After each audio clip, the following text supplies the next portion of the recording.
ಗಡಿಯಲ್ಲಿ ತಲ್ವಾರ್ ಸದ್ದು, ಯುವಕನ ಮೇಲೆ ಮಾರಣಾಂತಿಕ ಹಲ್ಲೆ. ಗಡಿ ಭಾಗದಲ್ಲಿ ಮತ್ತೆ ತಲ್ವಾರ್ ಸದ್ದು ಮಾಡಿದ್ದು ಓರ್ವ ಯುವಕನ ಮೇಲೆ ಮಾರಣಾಂತಿಕವಾಗಿ ಹಲ್ಲೆ ನಡೆಸಲಾಗಿದೆ.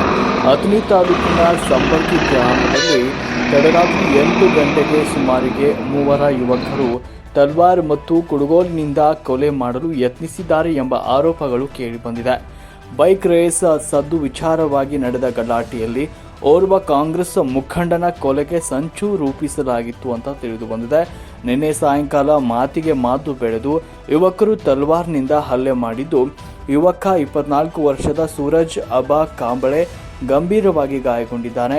ರಕ್ತದ ಮಡುವಿನಲ್ಲಿ ಬಿದ್ದ ಯುವಕನನ್ನು ಅಥಣಿ ಖಾಸಗಿ ಆಸ್ಪತ್ರೆಗೆ ರವಾನಿಸಲಾಗಿದೆ. ಹಲ್ಲೆ ಮಾಡಿದ 3 ಆರೋಪಿಗಳಾದ ವಿಶಾಲ್ ಸುರೇಶ್ ನಾಟೇಕರ್, ಅತುಲ್ ತಾತೋಬಾ ನಲವಡೆ, ಸೋನ್ಯಾ ಹಿಮ್ಮತ್ ಶಿಂದೆ ವಿರುದ್ಧ ಅಥಣಿ ಪೊಲೀಸ್ ಠಾಣೆಯಲ್ಲಿ ಕೊಲೆ ಸಂಬಂಧಿತ ಕೇಸ್ ದಾಖಲಾಗಿದ್ದು, ಪೊಲೀಸರು ಸ್ಥಳಕ್ಕೆ ಭೇಟಿ ನೀಡಿ ತನಿಖೆ ನಡೆಸಿದ್ದಾರೆ.